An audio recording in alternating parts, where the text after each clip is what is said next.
This is the Bringing Business to Retail podcast summer series, where I'm going to be talking all about sales, team, and cash flow with Elizabeth Gillam on the Franchisee Secrets podcast. Welcome to the Bringing Business to Retail podcast on SelenaKnight.com. Stay ahead of the competition by opening your doors to business experts so you can learn, grow, and be inspired. Passionate about bringing business strategies to independent retailers, please welcome your host, Selena Knight. Hey there, and welcome to this episode of the Bringing Business to Retail podcast. Now, hopefully you are listening to this when you are kicked back, you're chilled, you're relaxed, and you've maybe eaten a whole bunch of turkey or roast pork or roast ham. Maybe if Christmas is your thing, you've had the time with the family, and now you're just kicking back. Now, you know I'm not recording this on Boxing Day, right? I have prepped in advance because in our house, Boxing Day is pretty much Christmas Day because we're all grown up. My sister has kids, my brother has a kid, and of course we have our own families now. Then we always make sure to have our family Christmas Day on Boxing Day. It means that you can spend time with partners' families in the case of my sister, or just with your own family in the case of my brother and Ed and I. And then we all get together with my auntie and uncle and grown-up cousins and usually meet at our house for Boxing Day. So for us, Boxing Day is our big Christmas Day. And Christmas Day, well, it's pretty chill. We just kind of hang out with our neighbours, have a roast lunch, just, kick back, swim in the pool because it's summer here. All the things that Christmas Day really should be. We all get swept up in the hecticness, right? But this year, I've said no to hectic. This year, I've said no to all the busy work, even in my business. So if you were listening last week, I mentioned that one of the things I've done so I could take a bit of a break was to share with you some podcasts that I've actually been featured on because it's great information. And it's always nice to hear somebody else asking the questions because the information that I give probably is a lot different based on each individual circumstances. Now, Elizabeth from the Franchisee Secrets podcast, obviously it's for people who run franchises, but the stuff we talk about is not necessarily just for franchises. So I don't want you to think that if you haven't got a franchise, this episode is not for you. It's still a great listen. So pop it in your earbuds as you are lounging by the pool if you're in the Southern Hemisphere, or you're rugged up drinking a cup of tea or a hot cup of cocoa and just letting your business stop for a while. You got to remember to take a break, guys. And for a lot of people, Christmas is the only time that you actually step back from your business. And I know in the Northern Hemisphere, particularly in the US, you guys don't take a huge amount of time off. Whereas in Australia, we tend to shut down between Christmas and New Year. But you guys like to work. So if that is you, if you are one of those people who works a lot, I just want you to cruise into 2020. Think about what you can do to just take some stress away, to just leave this year with a really peaceful mindset, knowing that it doesn't matter what happened. You know that I called 2019 my year of failure. A whole bunch of stuff just didn't work. But don't go into 2020 with all of that on your shoulders. If it was a great year, celebrate it. If it was a not so great year, like mine, then let it go. Let's start 2020 fresh slate, ready to grow our businesses and help all of our customers and live really good lives in the process. I mean, at the end of the day, that's why you run your own business, to create a life that you want to live and to spend time with the people that you want to spend it. So go and spend time with the people that you want to spend it with.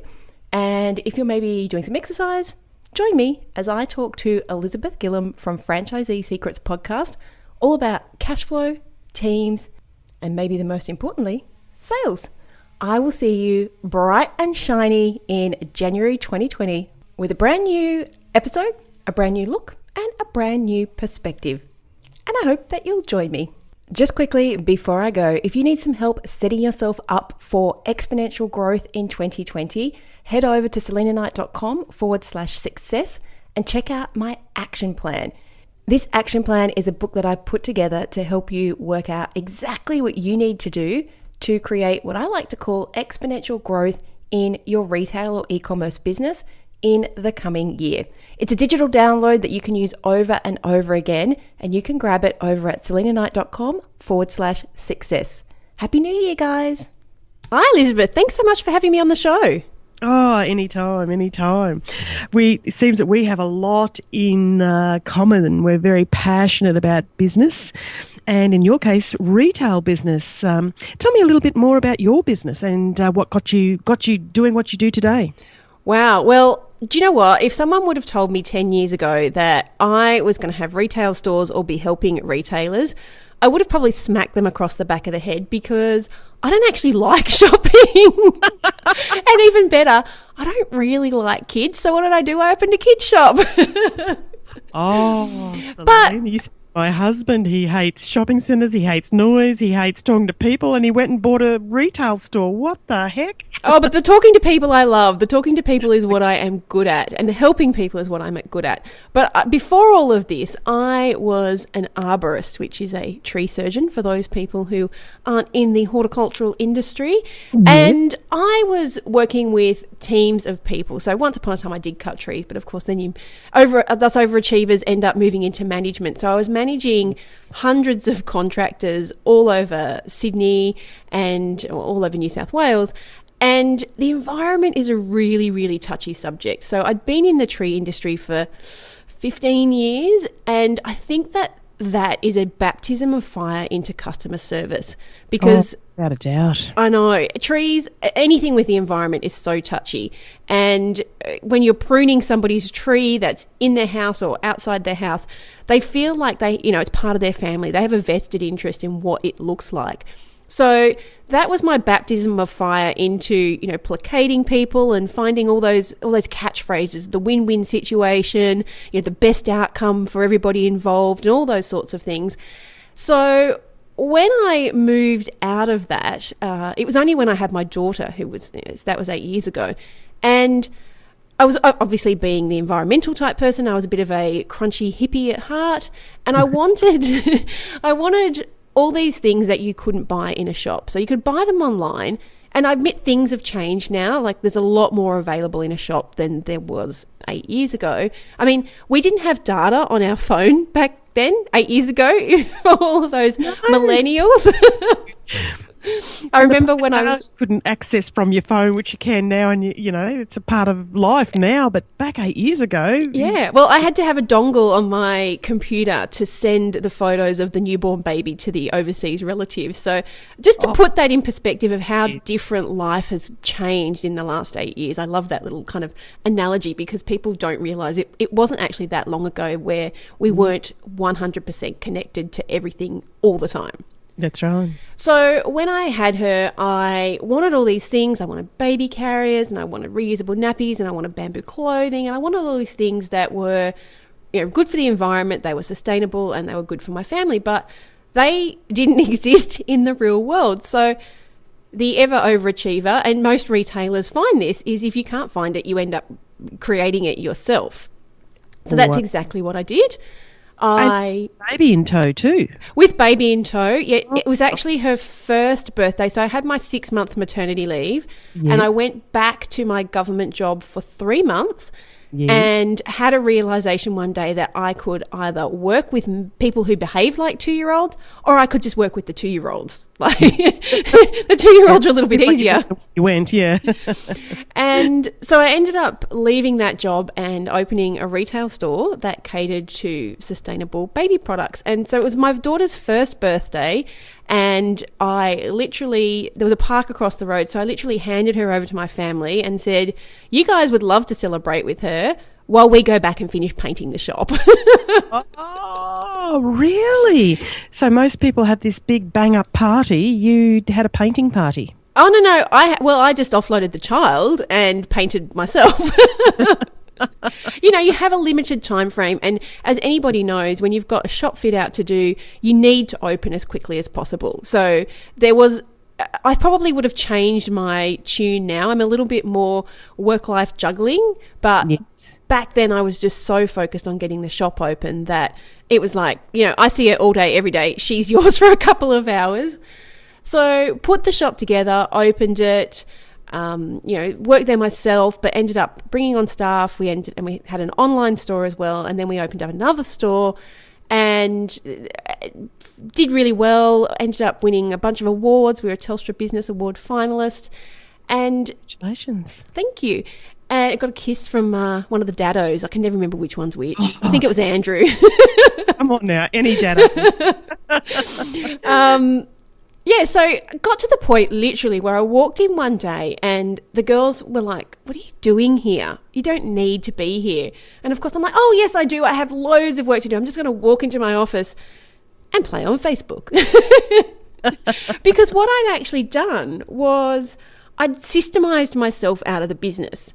And that sounds bad, but it is actually, to me, that's like the pinnacle of success. If you don't need to be there anymore. And I was literally just making up jobs for myself. "Oh, don't worry, I'll do that. I'll get that done. Oh, here's a customer. I'll just butt in and talk to them." And actually, you're going the opposite way of your systems. I always said it's like the man from Snowy River. You've got to give the horse his head, in that poem, the man from Snowy River. And in retail, it's the same. You've got to give your staff their head. Don't buy a dog and bark as well. You've trained the staff. You've got the systems. Have the faith to walk away, but gee, it's hard, isn't it? And it wasn't even the faith. Like, I knew that they were perfectly competent. It was about me. It was like, well, if I'm not needed here anymore, what's the point? I get it. But in fact, that should be the ultimate of what you strive to. I'm not needed in here anymore. I will just, do my team meetings or just, hire a manager and make sure it works the way I want it to work and bring in the money. So that was my own sort of sabotaging of my business. And when I mentioned it to one of my suppliers, who's also a friend, she said to me, "You clearly have way too much time on your hands. I think you need to write a book." And I was like, yes, I always figured myself an author. And so I started writing this book, and then I was like, I rang her back up and I said, "What am I writing this book about?" What is it for again? Yeah. She goes, "Well, it's to how to open a retail store." I went, "Yep, I can do that. I can bang this thing out in a week." Yeah, look, 5 days max. 5 days max, yeah. I've got way too much time on my hands. Who needs yoga? So exactly, I started writing this book, and I realised that I'm a how-to person. So I want to help people and show them this. I don't want to give them vague ideas. I want to go, and this is the process you take, and if you do this, you'll get the right results. So I started writing the book, and I got into the first chapter, and in the chapter we talked about money. I was like, well, they need a calculator to work this out. Better make myself a calculator. Oh, and they need this worksheet that will help them, work out their upselling. And better do a worksheet. This is actually a course. You can't do this in a book. I'm sorry, I have to map this out as a course. And that's how I actually ended up creating the Boutique Academy, which is the first, as far as I know, it's the first ever business course that is specifically designed for retailers. And I had a business degree, and I can tell you that none of the stuff I learned in my business degree is in there. Isn't that always the case? Very rare. I have a master's in business administration, and rarely is there anything I learned in that course relating to what I'm doing in franchising. I know.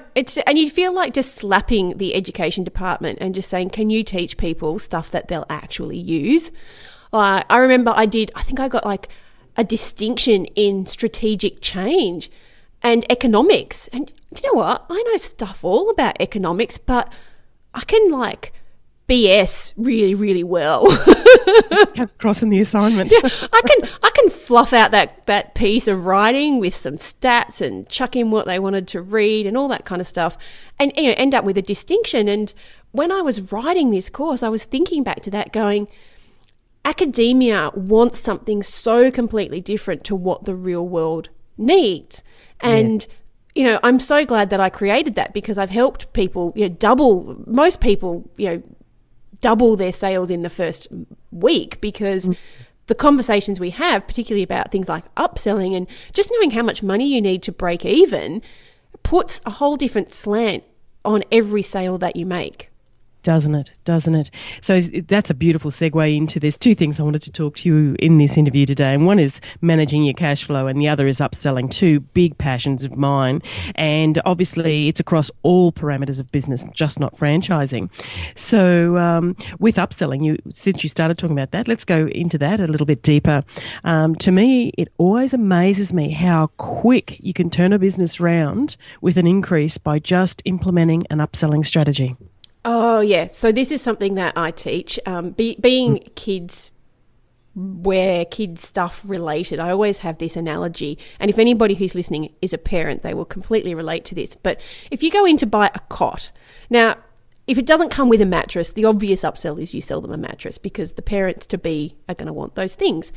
But if you have ever had a child, you will know that you do not need one set of sheets. In fact, you don't even need two sets of sheets. You need 3 sets of sheets and you need 2 mattress protectors. Yes. And preferably some sleeping bag swaddle things as well. But if you think that saying to somebody, oh, and by the way, you're going to need 3 sets of sheets is like a bit salesy and a bit sort of douchebaggy, in actual fact, you are doing that customer a disservice because when they go home and they've got 1 set of sheets, because they're in new parent land and they have no idea what happens when you have a child and, doing a load of washing can sometimes be a rarity.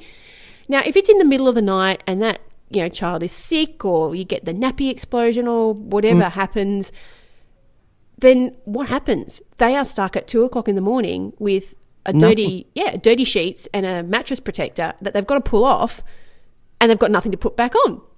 And you can tell that I have been in this situation in my life. Haven't we all? And, you end up like tucking a sheet, not a sheet, like an adult sheet or a towel or something down there. And then you're like, oh, what if the baby rolls over and all these sorts of things. So in actual fact, when you don't sell them the 2 mattress protectors and the sheets, you're actually doing them a disservice. So if you had sold them the sheets and 2:00 in the morning comes around and that situation arises, the first thing that they think is, OMG, thank goodness that person had the sense to tell me I would need these things. I love that store. Exactly. The fact that they predicted what I needed, I will go back there again and I will tell all my friends to go back there because clearly they know their stuff. So upselling is so very closely related, I feel, with customer experience. They are one and the same. Exactly. But the key, there's a key. This is my secret. The secret weapon that shouldn't be very secret at all is whatever you sell them actually needs to be a benefit to them, not just an excuse for you to put more money in your cash register. That is gold. So people, if you're listening to that, write that one down. That is it's getting into their head, isn't it? And the first time I ever had experience with this and being forced to upsell and I didn't want to do it and that'll never work because you get in your head that no, they won't want that. And it was we're in Toowoomba here. We have a big thing called the Carnival of Flowers, and there's a float parade that goes through for an hour and a half. And I was being pushed by my franchisor to upsell the $1 bottle of water. And I didn't want to do this. It's never going to work. They're buying a smoothie, for heaven's sakes. Why would they also need a bottle of water? So I'll prove to that damn franchisor that they don't know what they're talking about. So off I went. I only had 4 boxes. There's 24 bottles of water in every box. I only had 4 boxes cold. Well, we'd sold them in under an hour. So thank God my husband had a business that also sold water and the same brand of water, and he stored his water in the cold room. I ended up selling something like 14 boxes of water that day. So because people were buying their smoothie on the way down to the parade, and we would just say, we'd give them the reason as to why they'd want the water. It's like, oh, you're heading down to the parade. Do you want a $1 bottle of water for later on? And I swear, hardly anyone said no. And so I had to say that, yes, Mr. Franchisor, you are correct. But in my case, it was Miss Franchisor, you are correct. But it put in my mind at that time, we put all these excuses in our own heads behind the counter. We don't simply let the person make the decision. And what we're doing is adding to their customer experience. Like as they're drinking that water, they're going, you know what, she was right. I needed this water. So what they do, they came back and bought a smoothie on their way home. So you're right. It's thinking for the customer because they don't know, in some cases, they don't know what they need. And the reason I think that as retailers we don't do that is because we've all been sold to. We've all had, electronics and the whole used car salesman. Like you go into you go to buy a new stereo, a new TV, and it's just such an icky process, which is why places like Appliances Online do so well, because you don't have to deal with any of that. They deliver it to your door and they take the old one away. Like, hello, customer experience. And you don't want to be that. You don't want to be seen as the used car salesman or the door-to-door salesman. But when you do that with intention, when you do it to actually have the customer's best interest at heart, it changes the dynamic. And it's no longer about selling to somebody. It's about, like you said, the customer experience, but it's also about helping them further down the track. And you could have created like an even better script to go with that water. It could have been, oh, it's so hot today. Like I've been in this situation before, and there are no shops down, there are no stands down the other end. So if you grab a bottle of water, it'll just make your life so much easier. You can change those words, because put yourself in their situation, like in my new parent situation. Oh, I've had this experience, and this is the pain that I had, and this was the solution. Like, we can fix this right now with $1 bottle of water. Yes. It's the script. It's the script around the upselling every time, isn't it? And sometimes, in particular in my case, it was younger staff, but you would have had older staff, possibly mothers, or maybe not. But it's about educating them in what is needed. And for every time they come in and buy a cot, well, potentially there's 3 sets of sheets, 2 mattress protectors, yada, yada, yada. It's identifying the product that they've come in for first, but it's the useful script, is what I used to call it, that goes with that initial purchase. Yeah, so I think you have to give them the bones of the script, but then it needs to be like, I when I say script, I hate that word. Yes. I need to maybe the story is better. Story. Yes. So you give them the bones of what the situation might be, and you let them tell them in their words, because maybe they, in my situation, maybe they haven't had kids, but they could say, my sister, blah, blah, blah, or when I babysat my nephew, this happened. And so they need to put their story in. Otherwise, it's not authentic. And if it's not authentic, you're just doing it to increase the sales in your cash register. And then that's where the icky, salesman. Yeah, and it comes across. Template that endangers in people what do they call it, the crocodile brain. And the minute a person thinks they're being sold to, they shut down completely. And you may effectively lose the sale. Yeah, exactly. So when you sell to someone, and I have a client who she has a boutique, a fashion boutique, and she's so stylish. It's for someone who's not stylish, it's so, I so wish I could be her. All the time. But she came to me, and when she actually went through the Boutique Academy, in that first week, she said to me, I want to increase my sales by $10 per sale. And I was like, cool. And I said, well, you need to go back to your team. She only had like 3 of them all together, and they just worked casually, and work out what you could sell. Like, what do you sell the most of? And what could you sell to go with it? And they came up with a pair of earrings, so a low-cost pair of earrings that they could upsell. And within a week, they had doubled their average order value. And then months later, it was still double. So they literally doubled their revenue, because once they and their revenue at the beginning, they were at $60 for an average. This was US, so $60 for an average dollar sale, and they wanted to go up $10 to $70.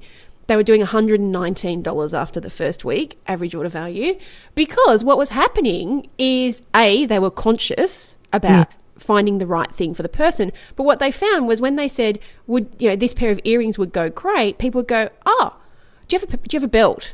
Or I really love those. Do you have a matching handbag? And just the customer started being open to the suggestions. And these people are stylish, so they know what works. Yes. And they would be suggesting things, and people would just be like, I'll take the whole lot. So literally double revenue when you consciously make the effort to sell something that is useful for the customer.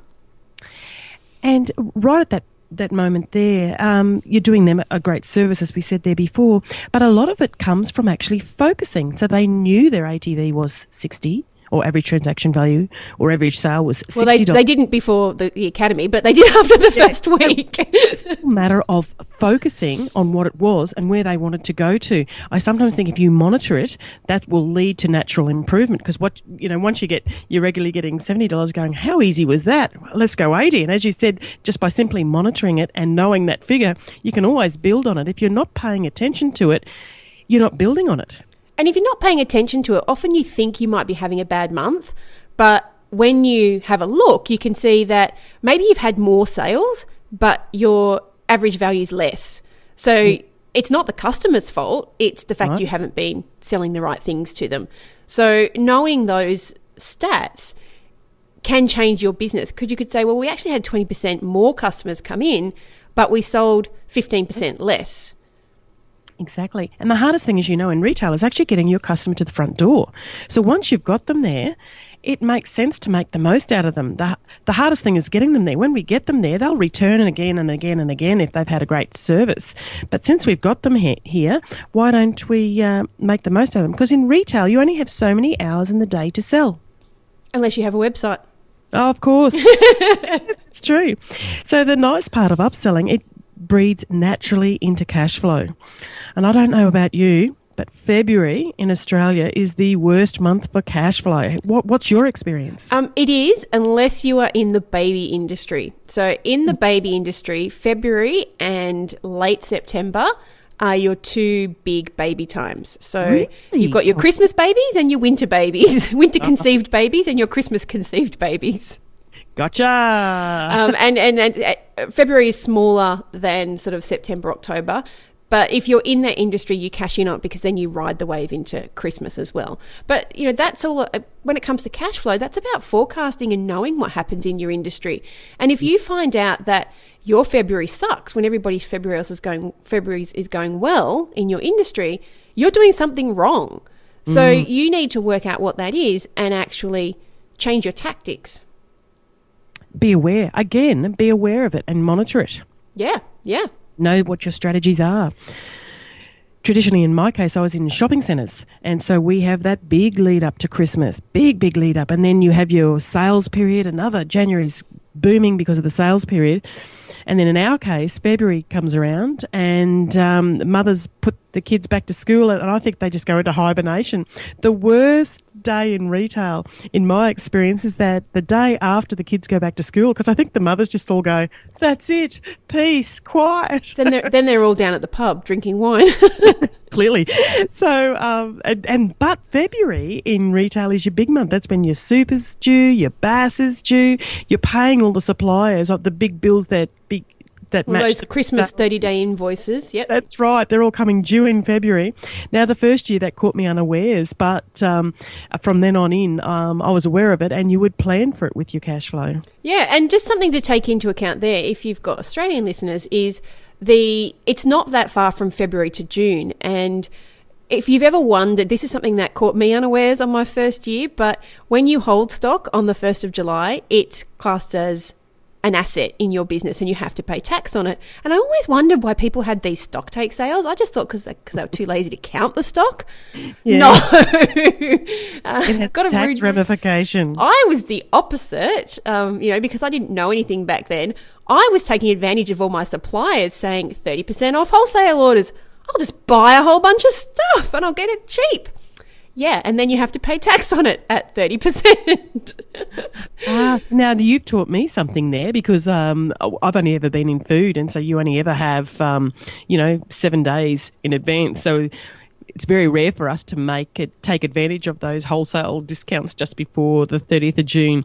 Our big thing is doing the stock take on the 30th of June. But, for franchisees who hold stock, that's a piece of gold right there. Yeah, that gets classified as income essentially, and you have to pay tax on it, which is completely wrong considering you've already paid GST on it and you haven't sold it. So I don't agree with it, but I'm not the taxation office. But that's why people have stock take sales, because they need to get their inventory levels down as low as possible to reduce the tax that they have to pay. Clearly. Well, yeah. Thank you. I learned something there.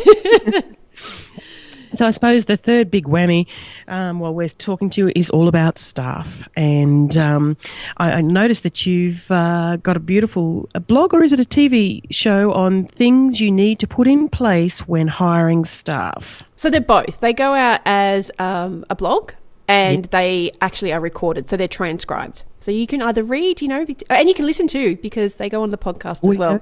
Yes. We cover all bases. Clever. But it is really, and in fact, I was just doing the intro to a podcast, and I talked about how I was sitting in the Qantas lounge doing one of my podcast intros because I like to do them only a few days out, because sometimes the guest will email me and say, look, I've got this offer, could you add it in? Or I'm doing a workshop, could you add it in? So I usually just do it a few days out in case something pops up.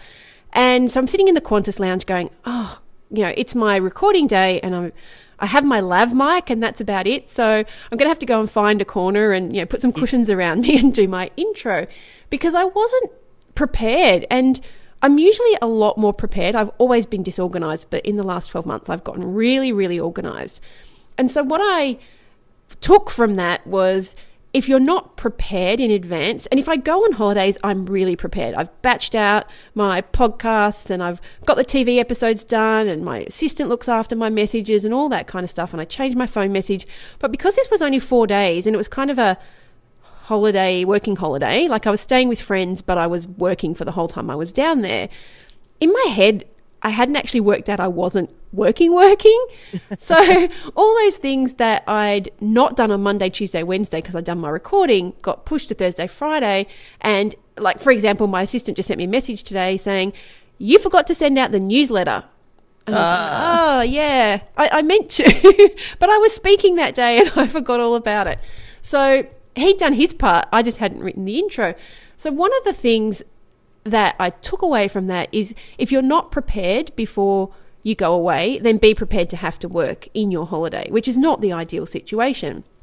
And there are just some simple things that you can put in place. And one of them, probably the biggest one, is making sure you have somebody in charge. So if you've got a lot of casual staff or part-time staff, you need to make somebody the head honcho while you're away, and not just expect it to just poodle along for the next, 1 or 2 weeks, because even the thought that someone's in charge gives people reassurance. But when there is nobody in charge, the whole frightened rabbit, deer in the headlights type thing comes in and goes, you start to make mistakes, because you think, what if I make a mistake? Who am I going to ask? And you're the only person that they can ask. So they're going to have to disturb you on your holiday, usually for something that's quite trivial. Yes. I remember the one time I got rung by my staff to say, we've run out of milk. And my answer was, well, go and buy some. And my husband just looked at me, because we were away on holidays. He said, did I just hear that phone call right? I went, yes. Yeah. And my initial thought was to be very, very angry. And then I thought, well, hang on. Why did that person not think to do that themselves? Why have I not given them the courage to go out and buy that? And the reason they'd run out is because we'd had a sales surge that wasn't expected, and for a number of reasons that happens. But why did they not think they could take money from the till and do a payout on the till and go and buy milk? It's like, why did she not think she had that leadership authority? That's when I realised that I hadn't actually played out scenarios like real. I'd given them skills and they knew how to do it, but I hadn't played it out in a real possible scenario. So sometimes it's the playing out of what will happen. You can talk it through as much as you like, but it's the actual playing out of or just enabling them, just saying, if an unexpected, in a retail store, maybe a pipe bursts or something like that, and maybe it's not, that's probably not the best example, but something that's not covered by the building. You lose power? Yeah, you lose power. You are authorised to spend up to this much money if something goes wrong, and don't worry about calling me. So have those systems in place and have some boundaries in place. And if you can't work out the situation, give the next person in charge a call, and maybe the two of you can work it out together. But I am the last resort if you need me. Just for these 2 weeks on my holidays, because I'm here, I'm available 24/7 every other time, just for this period of time. See if you can work it out yourselves. And I think when you actually say to somebody that you have the authority to, or you're in charge, they step up in their mind and they will actively take charge of situations rather than just letting a situation pan out. Yes. I remember the time I left 2 16-year-olds in charge of my store. Now, these 16-year-olds had been with me from a very young age, and it was only for 3 days while I took the main leadership team off to conference. And those young girls, because they'd been empowered, because they knew they were in charge, they did a wonderful job. They were glad to see us come back, but, they never contacted us once. I left 2 together in equal, authority, and they they, checked things out between themselves, and gee, they did a great job. Yeah, and that's great for them because they've learnt some new skills, but it's the confidence. Like I have found in my many staff hirings that if you can actually instill confidence in somebody, the way that they behave at work and the way that they behave with customers and the way that they behave in their own life will change because they have almost like a sense of purpose when you have confidence. And Exactly. to me, that giving people confidence in themselves is like, I think it's the thing that I can do really well. Yeah.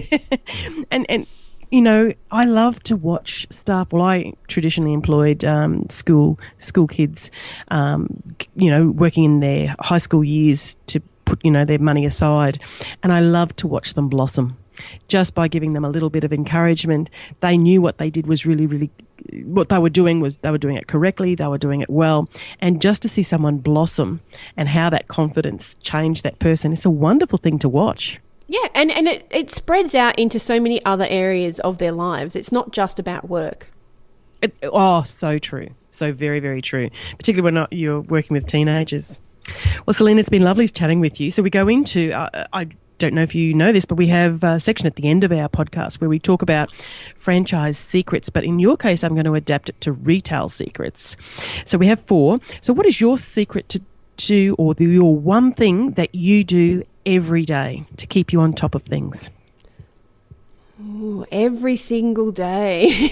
I just told you how organised I was. And yeah, well, that might be it. Is it a to-do list? No, I don't do to-do lists. I probably exercise, which is so strange because I don't even like exercising, but I find that my best work or my best ideas come when I'm running and usually listening to a podcast or if I'm taking the dog for a walk. So just, I think being outside for me, coming maybe from that horticultural background, inspires so much. So I do actually go outside every single day and get some form of exercise. So the next one might be very closely related to that is, what is your secret to getting me time? Oh, I have a bath every single night. Oh, really? And our bath is tiny. It's one of those baths that it's like, 4 foot. So you either have to have the top half of you out or the bottom half of you out. but I have candles and wine involved as well. No candles and wine. I do read my book. And because it's so small and I have to have half of me out at any one time, I do only last about 15 minutes. But I figure that there's not very much water in there. So I'm not doing too bad for the environment. But that is my me time. Nobody else is allowed in the bathroom. And I think I've had that probably since my daughter was 4 or 5. I just need 15 minutes time out to just be in my own headspace and not think. I don't ever sit in the bath and think. I either sit there and flick through Pinterest on my iPad or I read a book. It's so important for business people to get time out, but just as equally important is mums, and you've got the double whammy there of being a business person and a mum. So me time is so very important. And it doesn't have to be something big, like it doesn't have to be expensive. Just that having a bath or having a shower, and nobody's allowed to use the bathroom. We're quite lucky we've got a second toilet, but it's like you can't come in and use the toilet when I'm in the bath. The door gets locked. Go somewhere else. Exactly. So next one we sort of touched on a little bit is, what is your secret to getting the right employee? Oh, I could tell you, but then I'd have to kill you. Yeah. In module 4 of the Boutique Academy, and I didn't come on here to spruik it, but you've just happened to bring up everything that's in it. It's what I call the ultimate hiring process, and it talks about how you hire people for behavioural traits rather than for their skill set. And that goes through 6 videos and about 7 or 8 worksheets that actually help you plan out who you need skills-wise in your store and who you need behavioural-wise, and then merging those two to write the perfect job description. So I guess the secret is to not focus on somebody's skill set, but to focus on their beliefs and their values and how they're going to interact with your customers. That's so important. You can teach somebody anything, really, but they have to have the right attitude. And they have to meld with the team too, don't they? Yeah. When you have a team, especially in retail. The 4th secret is always, what's your secret to keeping on top of cash flow? But I think we covered that during the interview. So I'm going to replace it with one other thing. What is the one book you would recommend our listeners read? Do you know, I loved the 4-Hour Work Week, not because I implemented everything in it, but because it opened my eyes to outsourcing as a whole. Now, I don't believe that the 4-hour work week is essentially possible for most people, especially not for people in retail. But what it did do was it helped me to put processes in place so I could outsource the really crappy jobs in my life that I didn't like doing. That's it. They have to be done, but and they're the crappy ones are the ones you put off. Yeah. Or you do them really badly and procrastinate and they take you the whole day. Which is why I have a cleaner and a bookkeeper. Well, see, now, hang on, bookkeeping is what I love doing. So, But you know what? That's very true. It's all about horses for courses. I actually employed a bookkeeper when I had all my retail stores because at the time I was having trouble getting the right manager for my business. And you have a lot invested in a retail outlet. So it's my better use of time to actually spend time in the store training my staff, because I could certainly delegate the bookkeeping. And let's face it, they were on top of all the rules and regulations, because with bookkeeping, that tax law changes all the time. And so do software updates. So they're dealing with that day in, day out. So it's much more efficient use of time to delegate that duty. Yeah, and if you don't like doing it, like you said, you end up putting it off, and you don't want the tax bill. I've been there. No. Well, Selena, it has been an absolute pleasure speaking with you today, and there's a lot of value in there that I'm sure that all our listeners would benefit from, because retail, I think more than 45% of franchise systems in Australia are retail based. So the skills that you shared just there is gold. So thank you very much for being part of the Franchise Secrets podcast. You're very, very welcome. And if anybody needs any retail tips, I do one every single week over at selenaknight.com. Well, I'll put all those links, particularly around the upselling and the cash flow management, in the show notes for anyone who wants to go through and have a look, and potentially a link to your internet TV show. Fabulous. And I do have a cash flow masterclass that I run once a month. I just did it yesterday, but I will put it back up. And if anybody wants to pop in and say hi, it's at selenaknight.com/cash. Easy as. Now, I'll make sure that link is definitely in the show notes. Selena, thank you for your time. You're welcome. Thanks so much for having me. See you later. I hope you enjoyed this week's episode of the Bringing Business to Retail podcast. You can find all of the show notes over at selenaknight.com. If you found something that you heard today particularly useful, I'd love it if you could leave me a review on iTunes or Stitcher. And of course, feel free to share this episode with someone that you think could benefit by listening to it. Want more retail biz strategies? You can watch the Bringing Business to Retail TV show, where each week I'll answer a question or provide you with a simple, actionable retail biz strategy that you can implement in your business right away. If you have a question or a guest, I'd love to hear from you. Drop my team an email at podcast@selenaknight.com, and I'll see you on the next episode. Have a great week.